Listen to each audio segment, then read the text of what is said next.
When we say leadership, most of the time, any kind of leadership training is spent on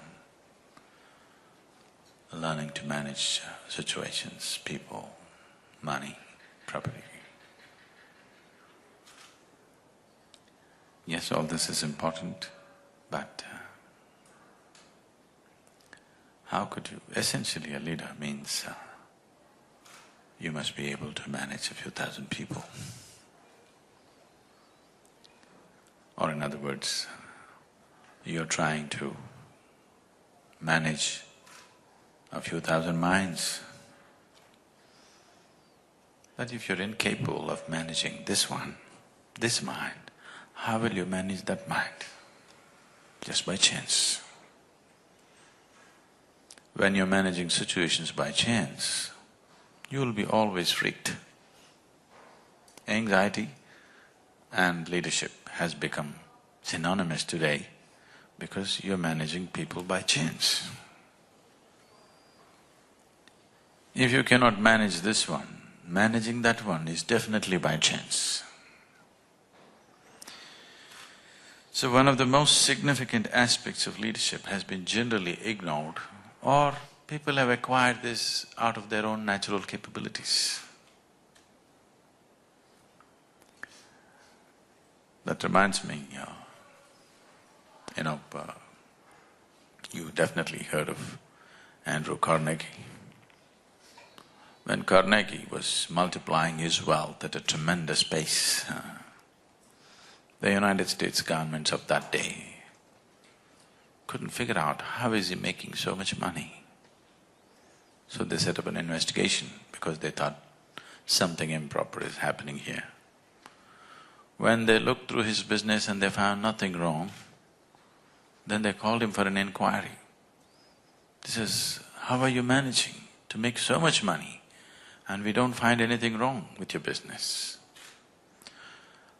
So Carnegie said, I can keep my mind focused for 5 minutes at a stretch. This was a group of congressmen who were sitting, conducting the inquiry. Can any of you do this? And they tried an experiment, none of them could stay on anything for more than 10 seconds. Then he said, you should not be running United States.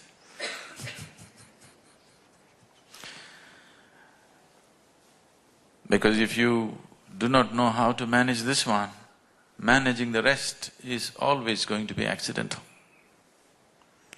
When you do things accidentally, being anxious is very natural.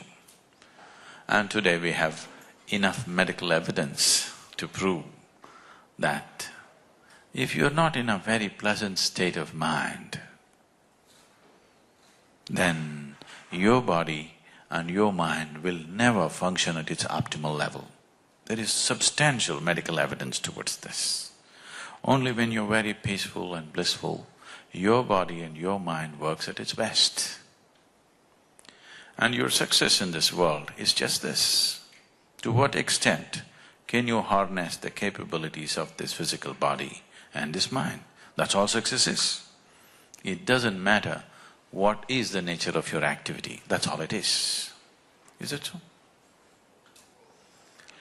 And the most fundamental and the basic requirement to make your body and mind work properly, sensibly, in the highest possible way is that if you sit here, you must be in a state of pleasantness within you. If I ask you the simple question, how many of you in these many years of living have had a 24-hour stretch, that is one single full day, where you did not have a single moment of irritation, agitation, anger, anxiety, stress, nothing. You just passed through it blissfully. How many?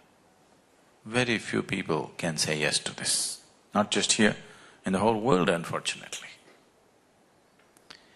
In all these years of living, not even a single day happened the way you want it.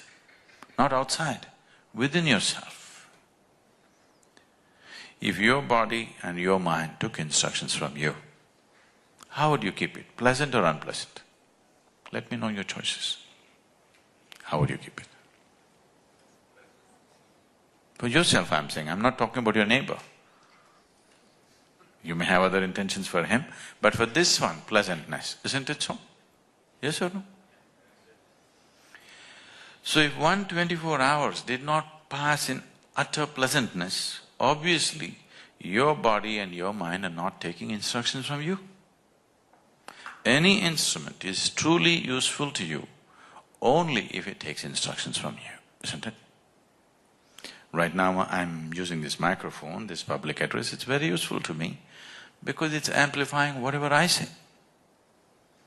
Suppose it starts saying its own things, I better not be here, isn't it? Yes? Your mind and your body should do what you want it to do. And if it is doing what you want it to do, I'm 100% sure you will keep yourself in utmost blissfulness. Can I trust you on this? Can I trust you on this one thing? That if your mind was taking instructions from you, you would keep yourself blissful every moment of your life. If that's not happening, obviously it's not taking instructions. And there is enough scientific evidence to prove today that only when you're blissful, your mind and body does their best. I would say most human beings are functioning at 15 to 20% of their natural capabilities. If only, if they could sit here in a sustained levels of pleasantness, you would see for 1 week, if you simply sit here, simply blissful, in 1 week you would be 100 or 200% more intelligent and sharp than the way you are right now. I'll assure you this, I can prove this to you, if you give me that 1 week. 1 week, you just stay simply pleasant and wonderful. I think these days you're trying to do that by taking a vacation, isn't it? Yes? Have you noticed? You went out and you had a good time and you were pleasant and you came back, you seem to function so much better. But if vacation is the only pleasant time in our life, obviously we're not going to be very productive, isn't it? If we do not know how to make our work hours very pleasant, we obviously not going to be very pleasant or very productive in our lives. So as there is a science and technology to create external well-being, there is a whole science and technology to create inner well-being. This is what we are offering as inner engineering. This could be offered in a million different ways. It is just that as we have paid so much attention to learn our way through the world, we need to spend a little bit of time to find a way through this one. The better you know this mechanism, the better you can use it, that's for sure, isn't it? That's true with anything. Whether you're using a computer or a cell phone or a car, the more you know about it, the better you can use it, isn't it so? So definitely that's true with this one too. The more you know about this, the better you can use it. But how much time have we spent with this?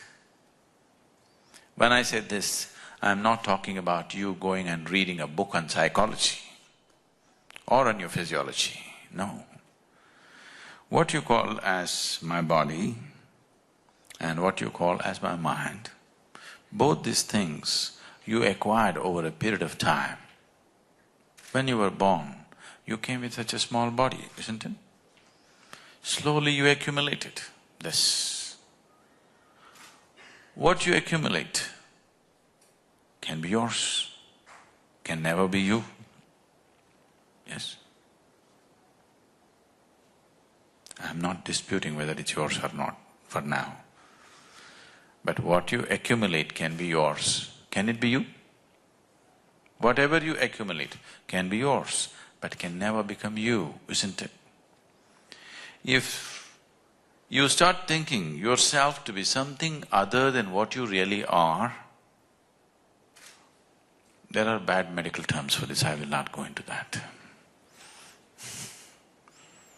Two cows were grazing upon an English meadow. They were English cows. And one of the cows said, "What is your opinion on the mad cow disease?" The other said, "I don't care a hoot, as anyway I am just a helicopter." Okay? If you think yourself to be something other than what you are, there are bad words for that, I won't use such things upon you. But it's very, very, very important, especially people who are in positions of power, positions of responsibility, that every action, every thought, every emotion that you generate has impact on many lives around you. When you are in such a position, it's extremely, extremely important that this one is in a state of utter pleasantness and well-being, isn't it so? If your life was just your own nonsense, it's up to you. Once you say, "I'm a leader in some place," everything that you do, the way you think, the way you feel, the way you act, has impact on a few thousand lives. When that is so, it becomes of paramount importance that you take care of this one in a completely different way, not just being physically healthy, much, much more than that. Right now, unfortunately, most people's well-being is so fragile, just about anybody can hijack it. You went out today and somebody told you, "You are the most wonderful person in the world." And you were floating on cloud… What number? 9? You do only 9? In South India we do 11, you know. You were floating on whatever number cloud and you came home and people at home told you who you really are. It's a very fragile well-being, isn't it so? Just anybody can hijack it, just anybody. It doesn't take some earth-shaking event to hijack your well-being, please see. Anything can stress you, anything can make you anxious, anything can make you disturbed, anything can make you lose your sense of joy and peace. Now, in this state, your ability to use, your ability to manifest the capability of who you are is not at a very high level. Unfortunately today, most people when they use the word human, they're always using the word human as a bundle of limitations. If someone says, "Oh, I'm only human," he is not referring to the possibilities of being human. He is not referring to the immensity of being human. He is only referring to the limitations of being human, isn't it so? Yes? When someone says, "I'm only human," he is only talking about his limitations. These limitations have become significant mainly because of the kind of identities that one takes on, and above all, because even this one is not happening the way you want him to be. See, in your life, nobody happens 100% the way you want them, isn't it so? Has anybody happened in your life? Your parents, your friends, your spouse, your children, none of them happen 100% the way you want them. These days, not even your dog, he does his own thing. Has anybody happened 100% the way you want them? Or are you such a hopeless romantic, you're still hoping that somebody will happen 100% the way you want them? Nobody will happen. They'll happen to some extent. If they happen 51% the way you want them, you are doing great. Yes. Yes or no? If people are happening, people around you in your life are happening 51% the way you want them to be, that means you're doing great, your steak is good. So nobody happens the way you want them to be. It doesn't matter, that's not the real problem. The problem is this one is not happening the way you want him to be. Nobody happens, it's okay. This one person must happen the way you want him to be, isn't it so? Yes? If this one doesn't happen, it's a lost case. If this one did happen the way you want him, I am sure you would keep him in the highest level of pleasantness and well-being. And that is a sure way of ensuring that who you are finds full expression in your life. Then when you say, I'm human, you will refer to the immensity of being human, not to the limitations of being human.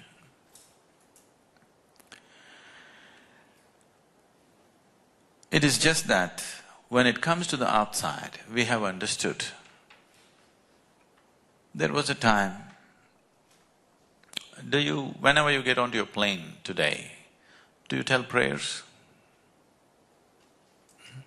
You still do? What airline are you getting into?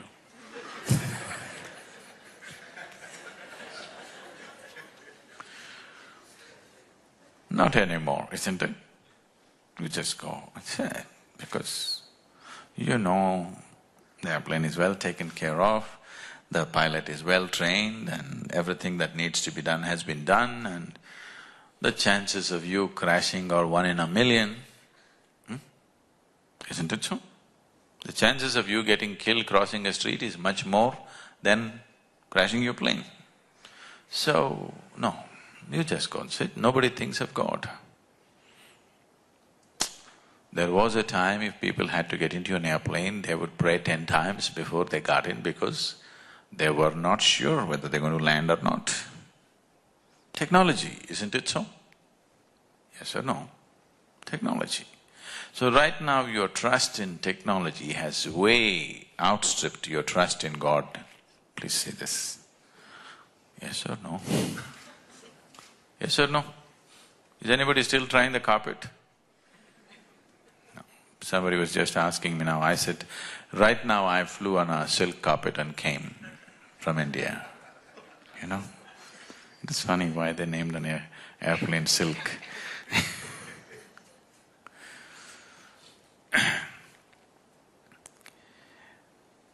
It is just that there was a time when you believed that you could do stupid things and tell a prayer and everything will be okay.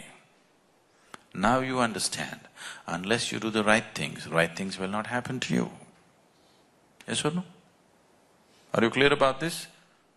Unless you do the right things will not happen to you on the outside. Why is that not true with inside? Unless you do the right things will not happen to you. It's as simple as that. If right things are not happening to you, obviously you're not doing the right things. So there is a whole technology as to how to conduct the interiority. Unfortunately, we have tried to ignore that and try to live. So wherever we have done the right things, those things have worked for us. Whatever things we have not handled well is not working for us, isn't it? Yes or no? Isn't that so? So, if your interiority is a turmoil, when I say a turmoil, not always that you're continuously freaked out about something. If your experience of the day is not immensely pleasant, that means you're in a steady state of turmoil. Because only when you're very, very pleasant, everything works well. 70% of the ailment on the planet will disappear if people were just simply blissful and happy. This I'm not saying offhand, there is substantial scientific evidence to prove this. So whether we have become medically sick or not, one way or the other, if we are causing unpleasantness, we are sick. If we are causing unpleasantness to this one, we are sick. If I cause unpleasantness to you, you think I'm sick, isn't it so? Yes? If I simply cause unpleasantness to you every day, won't you think I'm sick? So if I'm causing it to this one, am I not sick? Maybe nobody is complaining, but it is a kind of sickness, isn't it? So, this needs to be approached as a science too. It is very, very important, the inner well-being also has to be approached in a scientific way. and it has been done this way for thousands of years, but it's always been so, just a small segment of people made use of this. But it's my interest that people like you, who are in many ways going to impact many lives around you, also should make use of this, because your life is no more about yourself. Once you have taken a position of responsibility, once you have taken a position of power, your life is no more about yourself. Everything that you do has something to do with somebody. Every thought, every emotion, every action has something to do with somebody, isn't it? So, this is too brief a time to do anything more, but if you have questions, any kind of question, we will look at it. Any kind of question.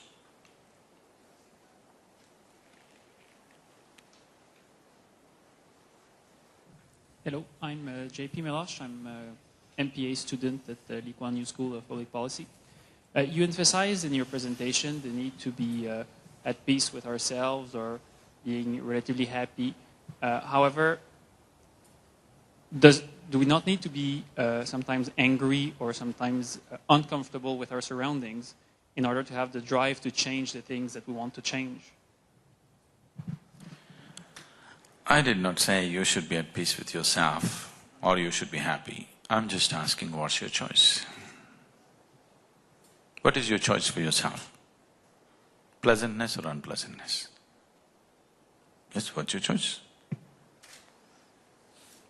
What is your choice for yourself? Pleasantness or unpleasantness? Pleasantness, isn't it? So that is not my choice. If you like unpleasantness, do it. I have no problem. But if you want pleasantness and you're creating unpleasantness, obviously you're not going where you want to go, isn't it? So I am not advising people, be peaceful, be joyful. It's their choice. If somebody enjoys misery, what's my problem? Yes, I really have no problem. But there is no such thing. Everybody wants pleasantness in his life, isn't it so? You want nice pleasantness inside and pleasantness outside, that's what you want, isn't it? Whatever you may be seeking, see, please understand this. Whether you go to the temple, whether you go to the bar, or you go to the office, or you want to go to heaven, you're still seeking pleasantness, isn't it so? Yes or no? Somebody thinks it's in success, somebody thinks it is in the bottle, somebody thinks it's in heaven, somebody thinks it's in the temple, but everybody is in search of pleasantness. Is that so? Is that so? So if pleasantness is what you're seeking and if you're creating the reverse of that, you cannot say you're successful. Yes? If pleasantness is what you're seeking and you're achieving the reverse of that, could you say you're successful? If unpleasantness is what you're seeking, that's fine with me, you are successful. So this is not my idea. Please get that out of your mind. This is not my idea that you must be happy, I have no such intentions. My intention is just this, let whatever you want happen to you. What you want should happen, isn't it? If you like misery and I impose happiness on you, is it going to be good? It's not going to be good, isn't it? So this is your choice. So if your choice is pleasantness, why is it not happening? That's a question. Now, unless you're angry, you cannot propel yourself into action. Unfortunately, this is true with a lot of people, that unless they're angry, they cannot propel themselves into action. You heard of Che Guevara? You heard of Che? You must be seeing those t-shirts. Everybody's wearing Che Guevara's t-shirts. Most of the young people don't know who he is. They think he's a rock star. But I heard that the one t-shirt which is still being sold to the maximum on the planet is Che Guevara's t-shirt, even today. I see anywhere, any part of the world I go, young people are wearing Che's. Many times I stop them and ask, do you know who this guy is? They said, we don't know. Then why are you wearing? He's Che. So Che, when I was young, Che was like a cult hero. And Che said, if you are in rage, you're one of us. So this impressed me because wherever I saw injustice, wherever I saw something not going okay, I was also in a rage about everything. Then it took a certain amount of experience and inner exploration for me to see and get out of that rage. Then a group of revolutionaries from, the Jawaharlal Nehru University came to me and they were all Che people and they said, Che said this. I said, listen, now I have something to say. If you're out of rage, you're one of us. Now you can propel yourself with rage. You can also propel yourself with your joy, with your love, with your compassion, which will be more saner way of doing things. When you propel yourself with rage, you will cause one injustice for another injustice that's been happening till now. But if you propel yourself with compassion, you will do just what is needed, nothing more, nothing less. See, I don't even want to impose joy upon you. I want what you want to happen. Yes, this is how it should be, isn't it? Because I am not propelled by my rage, I am completely out of rage. Nothing puts me in rage anymore. It's not that I'm oblivious to the nonsense that's happening on the planet. I'm very, very aware of it. I'm very, very involved in seeing and finding solutions. So these are the two ways. Do you want to drive yourself consciously or unconsciously? This is the question.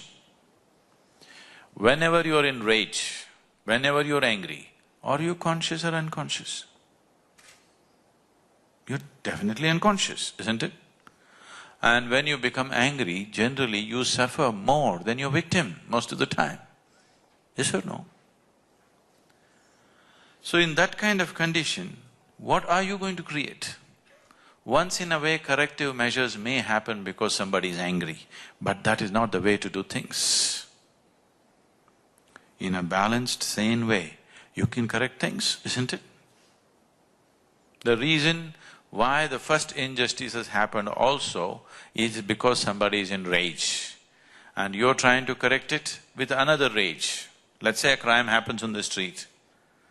Out of greed or anger, a crime happens. Now you get angry and try to correct it. You are also committing another crime, probably a larger one usually. You can correct that out of simple, sheer sense, out of your humanity.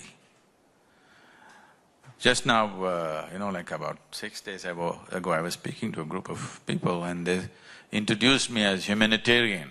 I said, what's this? I have heard of vegetarians, non-vegetarians, and what is this humanitarian, what are you trying to say? No, you're doing a lot of humane activity. I said, it's a shame that we have to teach human beings to be human. Isn't it so? We're making an effort to teach human beings to be human as if they were some monkeys. If you try to teach a monkey to do what a human being can do, that's an achievement. You teach a human being to be like a human being, this is not an achievement. But right now in this world it looks that way because lot of people have taken on different positions. Because they have become Indians, they have become Pakistanis, they have become Singaporeans, they have become Hindus, they have become Muslims. You have to look for a human being, where are they? Very hard to find them. If you just sat here as a human being, to resonate with other life around you would be very, very natural. If you get identified with something that you're not, then it all gets narrowed down. Some things will happen, yes, you can fight a war, you can do certain things, you can do certain things forcefully, yes. But if you want true well-being in the world, first thing is you have to resonate here as life, because you are life, isn't it? I don't have to teach you that you are life. You are life. If you resonate and throb as life, you will know how to be a wonderful piece of life, which you are. But right now, we are trying to find patchy ways of doing things simply because somebody did something in anger and it worked at a certain time. That doesn't mean that's the way to correct everything, isn't it so? It's unfortunate if a human being cannot be propelled into action out of his love, out of his joy, out of his compassion. You tell me one thing, on a certain day you're unhappy and angry, on another day you're very happy. Which day are you willing to be more active?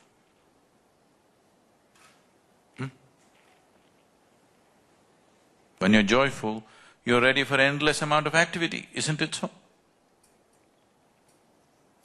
It works. Yes. Sir, question? Yes, sir, please introduce yourself. If you can take the microphone, please. My name is Ram Gupta. Sadhguru, my question is, intellectually and logically we understand, but practically we find lot of gaps. Can we get some tips from your inner engineering on how to go about it? Okay. Shall we do a simple experiment? Are you okay? Simple experiment. The guinea, or these are days of the flu. So anyway, we'll experiment. I want you to sit with your spine erect, and your legs uncrossed. What you do is you keep the 5 fingers of your hand together. Place it gently placed upon your thigh, gently. Do not press down, very gently placed. Don't do it yet, I'll tell you what to do, but do not do it yet. We will do this with our eyes closed. With your eyes closed, holding your hand this way, you just breathe slightly deeper than normal. And as you're doing this, I will say switch. When I say switch, the hand is this way, just slowly turn it over without breaking the rhythm of your breathing. Again, when I say switch, get it back into this position. In these 2 positions, something about your breath will change. The way the air fills up into your lung or the maximum expansion and contraction, something about it will alter itself. I want you to notice what's happening. Please hold your 5 fingers together, gently placed upon the thigh, eyes closed. Unless your spine is erect and eyes closed, you will not notice it. Just breathe slightly deeper than normal, just inhalation, exhalation a few times.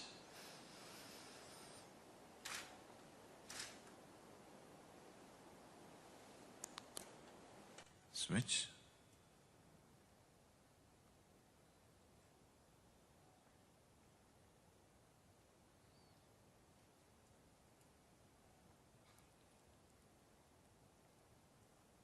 Switch again.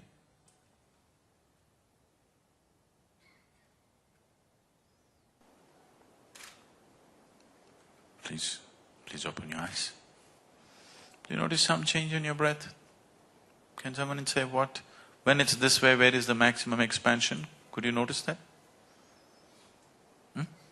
Where is this?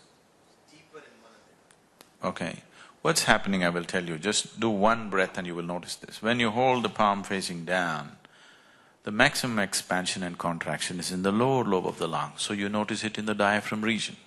If you turn this around, it is shifting to the middle lobe of the lung, so you notice it higher up in the chest. Just take one breath and see, you will notice this.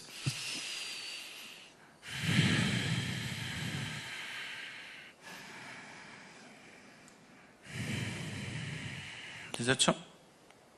Just turning your hand over, the very way you breathe is altering itself. This is not just about the breath. The very fundamental life energies in the system are altering itself just because you turn your hand over. How many times in a day, unconsciously, are you… Now you keep on doing this, now you're setting your energies into your turmoil and hoping to be peaceful. Life doesn't work like that. This is like you got into your car, you don't know what these 2 pedals are. You just kick any one of them whenever you feel like it. You know what a jerky driver you will be? Right now your well-being is very jerky, please see this. It is not that you do not know peace. It is not that you do not know joy. It is not that you do not know blissfulness. The problem is it's not sustainable, isn't it? Isn't it so? This is like… Are you okay for a joke? Very serious question, but… On a certain day, this happened in Michigan. An old-timer decided to go ice fishing. This is one of the things in Michigan because almost 5 months it is snowing and the Great Lakes freeze and people go sit on it, cut a hole and fish because there's still water beneath the ice sheet. So an old-timer went fishing. When you go fishing, it's not solely about fish. So he took a can of beer, sat there. The cans got empty. Through the day, he went and sat at 9, 10 in the morning. So almost 4 o'clock, the crate got empty. He was a little dizzy, but no fish in the basket. Then at 4 in the evening, a boy from the downtown area with a big boombox on his shoulders with blaring rap music came driving like that. Came, sat close by, cut a hole and sat down, fishing. The old-timer looked at him. No fool like a young fool. I'm sitting here for the whole day, quietly fishing, not a single fish.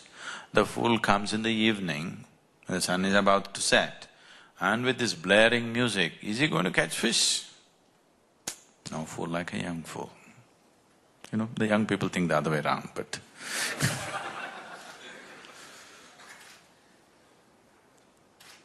Then, within 10 minutes, to his amazement, the boy caught a big trout. He looked. Then he dismissed, okay, a flash in the pan, nonsense, and he focused on his fishing. In another 10 minutes, the boy landed one more trout. Now he couldn't ignore him.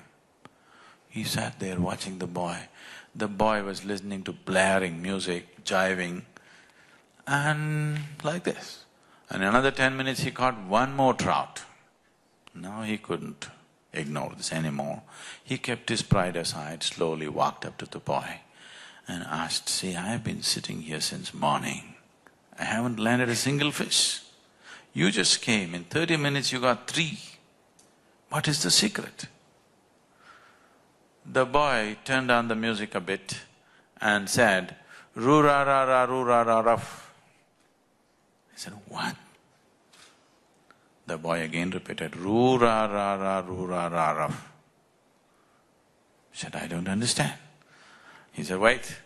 And then he spat out a blob of something into his hands and said, you have to keep the worms warm.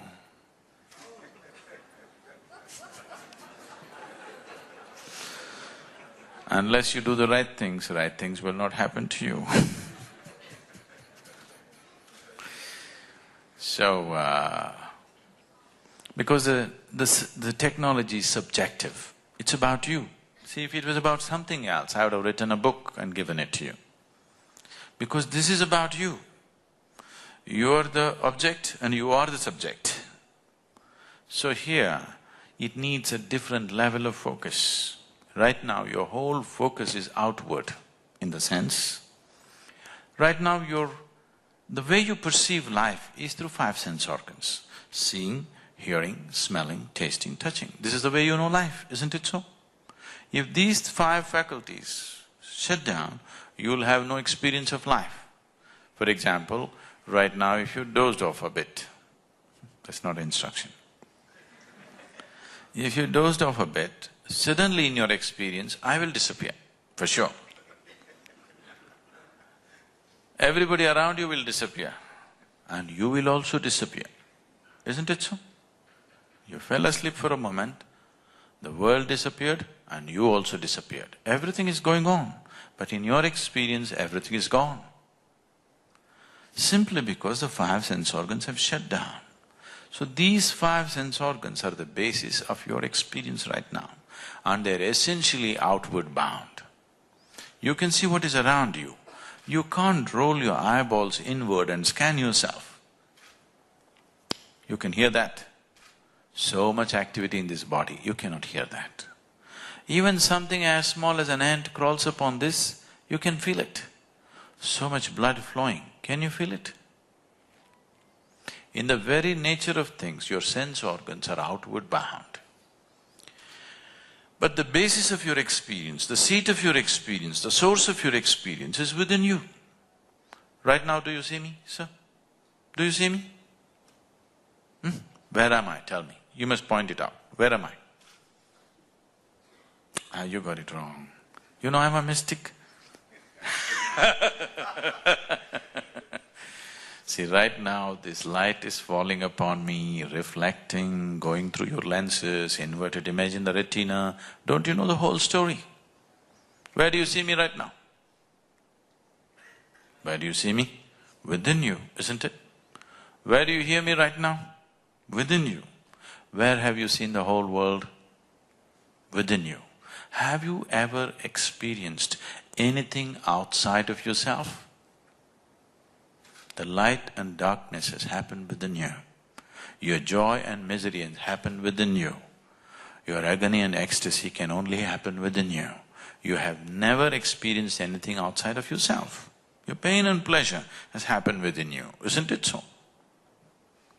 So your whole experience is within, but your five sense organs are outward bound. So, if you have to turn this inward a little bit, if you have to have an inner faculty to focus on the inward nature of who you are, it takes a different level of focus. Everything, these five sense organs are very essential for your survival, so they get turned on when you're born. But if you want to do anything beyond survival, it takes a little bit of striving, otherwise it will not come to you, isn't it? Anything beyond survival, it takes a bit of striving, otherwise it won't happen. So this inner striving has not happened, that's all. I would say, if you are willing to give 28 to 30 hours of focused time, we can turn on a different level of perception which is very inward. That's all it takes. 28 to 30 hours of committed, focused time.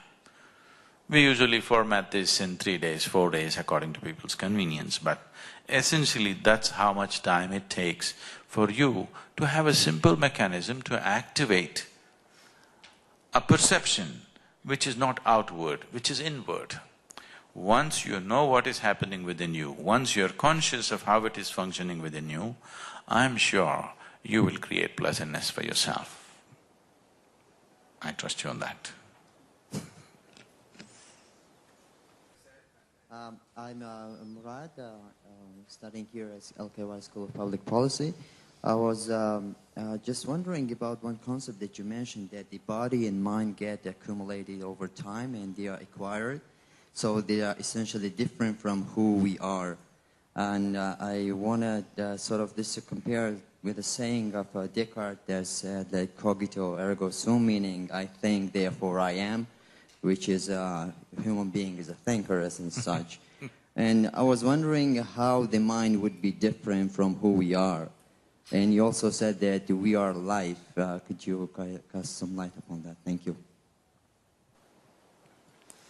See, Descartes said, I think so, I am or I exist.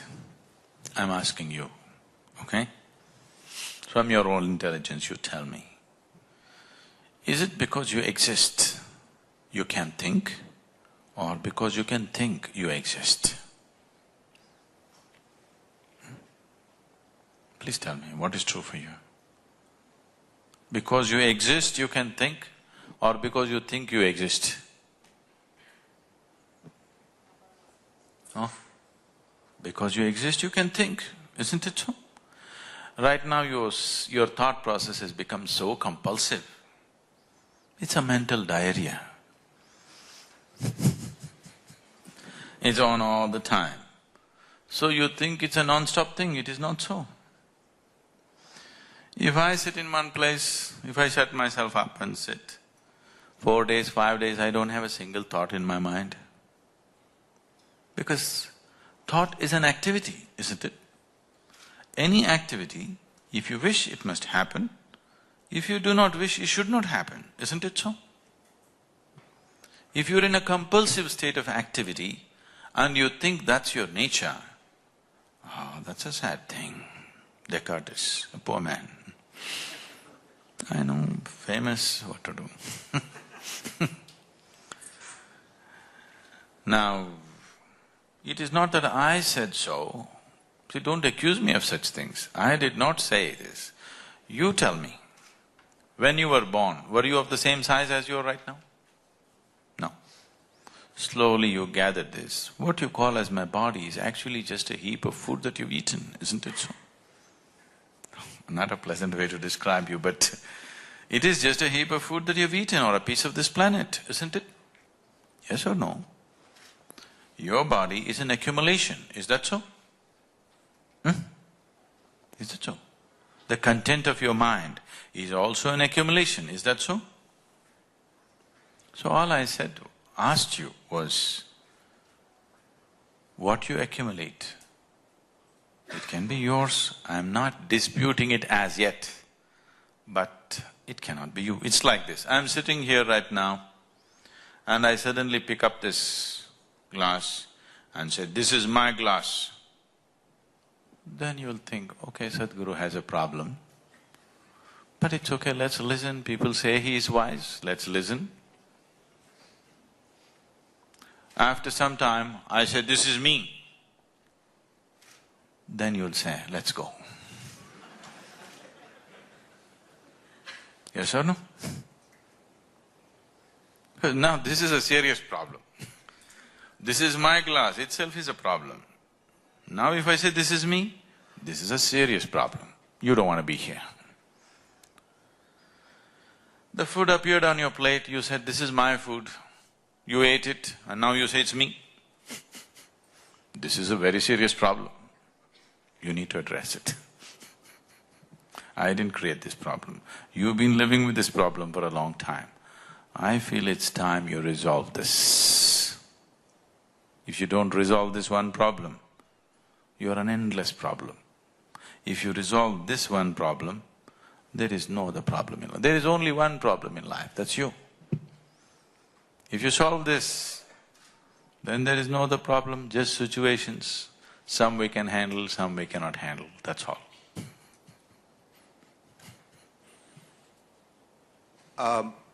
Sadhguru, I also was wondering about some of the work that you had been doing as a karma yogi, as I mentioned about rural rejuvenation and Project Green Hands. And I think in the LKY school we were very interested in knowing what motivated you to get into that, and if you could just tell us particularly, like, why did you think about reforestation as an activity that you wanted to take up? In the year 1998, some experts from United Nations came to South India and they made a study and they declared by 2025, Tamil Nadu, which is the state where I come from, they said 60% of Tamil Nadu will be a desert by 2025. I don't like these predictions. I don't like any kind of predictions because a prediction means you are not valuing the human beings who live there. If I tell you this is what you will be after 10 years, that means I don't value the potential of who you are, isn't it? Based on present figures and statistics, I'm making a projection. You are not valuing what is beating in people's hearts, what is churning up in people's minds, you're not thinking about that. So this is a land, Tamil Nadu is a place, South India is a place where there are many farmers who take 4 crops in a year from the same land, nowhere else on the planet. You know, wherever I go, any part of the world I travel in, first thing I look at is what is their agriculture. They told me you have none here, but that's a smart thing. So first thing I see is how do they make their food, because that is essentially what's going to, long term, that's all that really matters. How do people make their food is a very important aspect. So, Tamil farmers have been taking 4 crops in a year, nowhere else on the planet, such a thing. Ingenious they are, with almost absolutely obsolete and non-existent infrastructure, okay? No infrastructure, simply man and land. pulling out 4 crops from the land is not a simple thing. They're quite ingenious. Now this land which have sustained us for thousands of generations, now is going to become a desert in a single generation. I didn't like the idea. So I've just drove around Tamil Nadu really looking at these people, just alarmist or is it real? Then I saw it is much more real than their figures. I didn't think it'll go to… my own estimation did not look like it'll go up to 2025. It looked like it's going to happen much faster because in those 15 years that I had noticed the area, 4 perennial rivers had gone dry.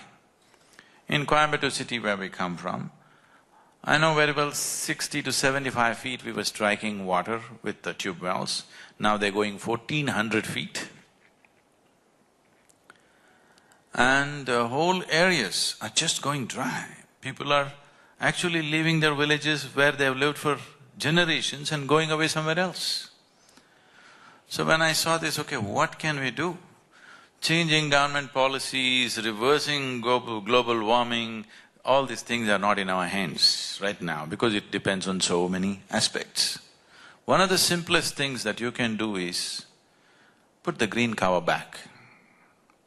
So, I saw that Tamil Nadu's green cover was 16% and the national aspiration is 33%.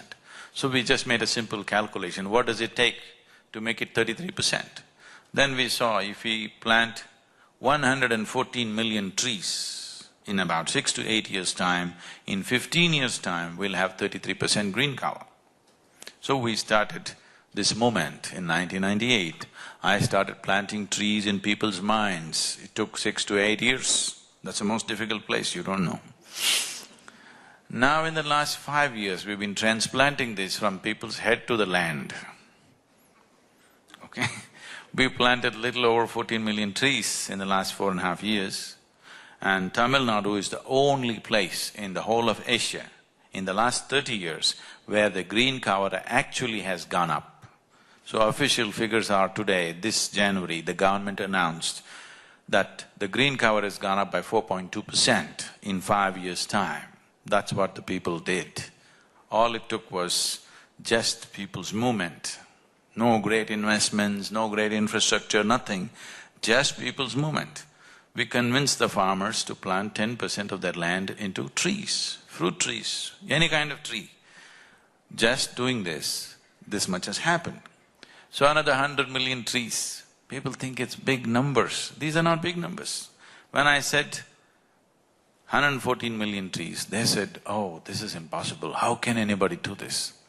Then I asked them, actually I don't come from Tamil Nadu, I come from Karnataka.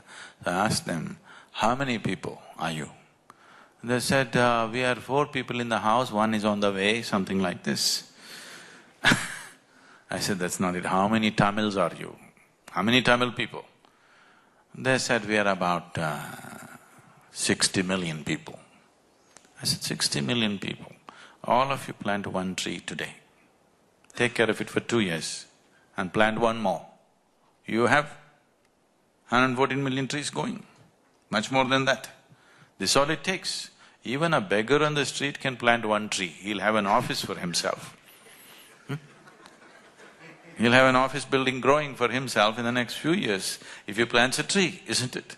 That's a kind of very grassroots level movement we started and now it's picked up into huge momentum, huge. We have over 1400 nurseries now running in Tamil Nadu, generating millions of saplings, school children, all kinds of people. Most people you never thought would be involved in ecological movement, that kind of people. Now slowly the bigger guns are slowly beginning to move in the end. So this is not… for me this is not ecology. For me, my interest is just life. I'm not interested in ecology, I'm not interested in economy, I'm not interested in any damn thing. I'm only interested in life, are you? And all these things are needed to make life happen. And I don't see how… when I was at the Economic Forum this January at Davos, somebody came and said, oh, you are that amazing tree planter? This man is a professor in the Harvard University. I said, no, I'm not a tree planter. He said, no, you planted millions of trees. Yes, we did because it's needed, but I'm not a tree planter. Then he said, okay, what do you do? I said, I make people flower. That's my work. My essential work is that human life flowers. If human life has to flower, you need an economy, you need an ecology, you need everything that supports and sustains that. I don't see why we have divided all these things in our perception. Whatever is necessary for life must happen, isn't it? John Roberts, MPP Senior. I've been hearing what you're saying and I really appreciate your philosophies and I appreciate you coming to our school. As a School of Public Policy and seeing the momentum that you've been able to turn in your projects, what recommendations do you have? Because you do have the ears, actually, of policymakers from throughout Southeast Asia. So I think somewhat related to your question, sir, is what do you recommend from a governmental perspective that we can do to help further bring about the things that you are saying here and that things that we all are agreeing with you, I believe?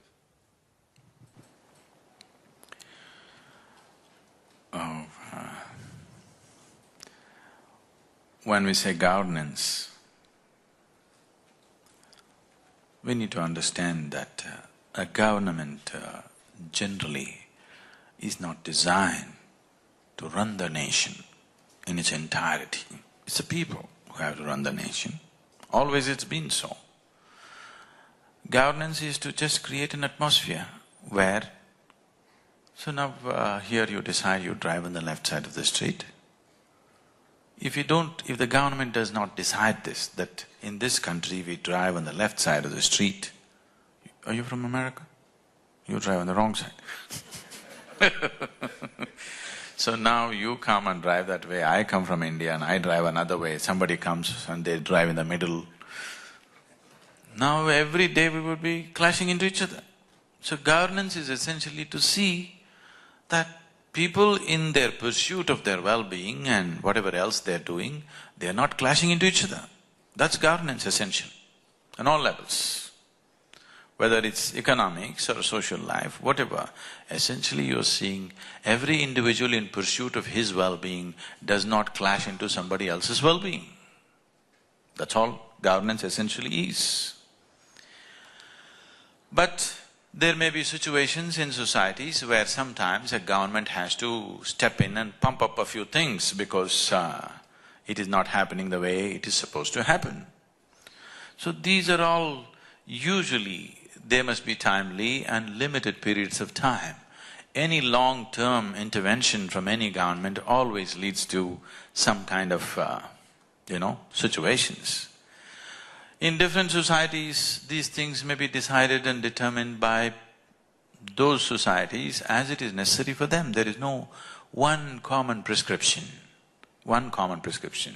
I think a lot of policymakers, a lot of people influenced by one successful culture trying to implement the same thing elsewhere, they've caused quite a bit of disasters and pain across the world, And that's one of the biggest pains of Asia right now is we are trying to implement what the Western societies successfully did on our societies where it is not fitting into people's way of thinking and feeling and doing things, and it's causing so much of struggle.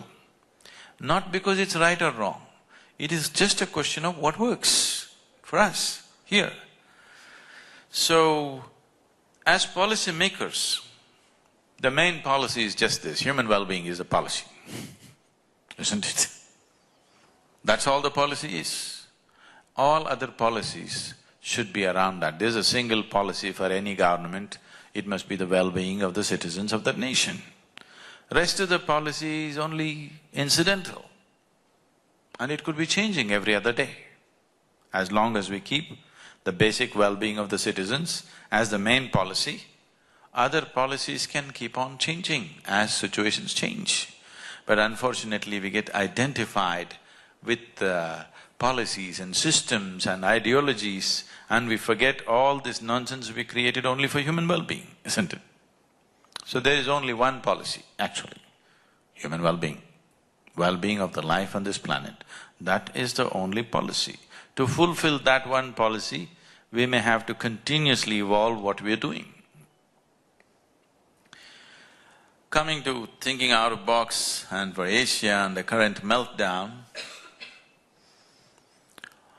I mean, there are a variety of people from various parts of the world, but let me say this, I'm not saying this with any kind of identity from a nation or a region, but one thing is clear, that a few hundred years ago, or for example, about 250 years ago, Asia was the most vibrant economic and social situation on the planet.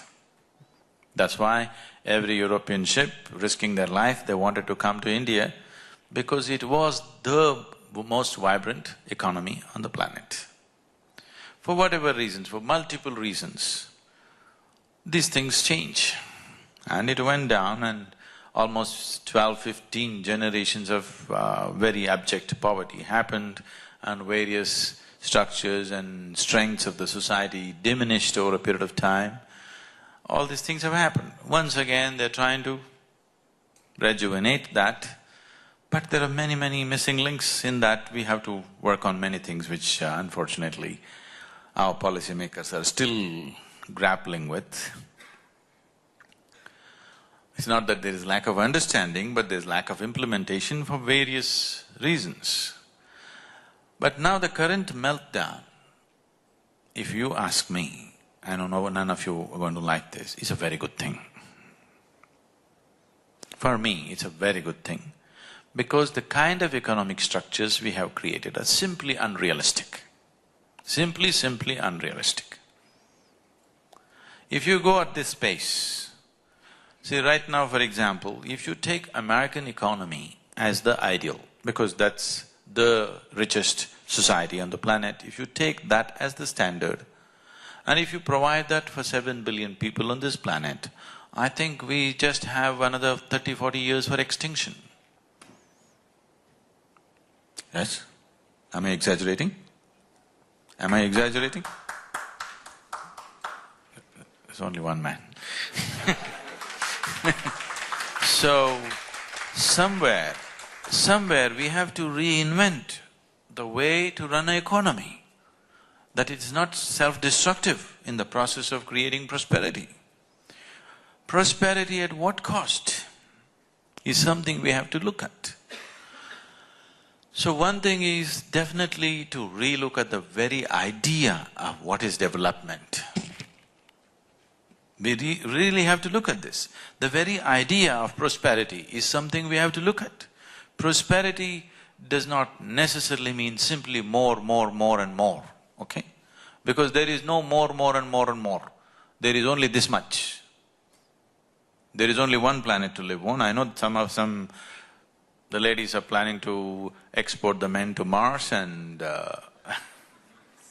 wherever else, but there's actually right now only one planet. There is no endless more, there is only that much. How? To generate well-being for everybody within this, we have to completely rethink our ideas of well-being, our ideas of prosperity, our ideas of success in the world. I think meltdown has brought that kind of thought process in the world to some extent. But once again, they're all getting hyped up because the share markets are moving up. Even large companies, I know I've been interacting with them very closely, very large companies, which are almost like small nations by themselves. In fact, their annual turnovers are bigger than the budgets of many nations. Even such companies, unfortunately, are still operating from quarterly balance sheet to quarterly balance sheet. This is a very poor way of looking at life. You want to be ahead in the next quarterly balance sheet, it's just very disturbing that leaders who are, when I go to Davos, I just look at these people, a little over 2,000 people, they control more than 80% of the world's economy. And they don't have to be desperate about the next quarterly balance sheet. That's not the way to look at life. It needs to be looked little more long-term. Beyond our life, we have to look at the well-being, isn't it? We are living here as if we are the last generation. It's not good. So the kind of well-being that we had known in this part of the world, in this region in the world, was of a totally different kind in the past. Only thing was the democratic process was missing to some extent. Other than that, generally people lived well. Even when monarchies were there, many of them were very gentle monarchies which handled things well, People were happy. That's all that ultimately matters. People were happy, that's all that matters. Not this system or that system. There's no ideal system on the planet. Who is managing the system? That's what makes the difference, isn't it? Yes? Any system can be made to work beautifully if the right kind of people are handling it. The wrong kind of people, you give it whatever great systems in their hands, they will ruin it. So, we need to first of all focus on producing the right kind of people who have a larger vision of life than a very narrow focus towards a very narrow goal, which is very, very destructive. So, meltdown is a good opportunity. One thing is to rethink many things, and also, no matter what you do, Asia never had a level playing field for various reasons. For the first time, there is a possibility that there could be a level playing field if you make use of this situation properly. Not against somebody, but if general well-being on the planet has to happen, there definitely needs to be a much more level playing field. Otherwise, it will just lead to continuous processes of exploitation which has been happening all the time. Initially it was Asia, now everybody's focus is on Africa. People are not interested in the African people. They are only interested in the African wealth. That's not a good way to approach any space. Because today it'll be on somebody, tomorrow it'll shift to somebody else, the focus. Yes? So our way of structuring economies in the world has to come…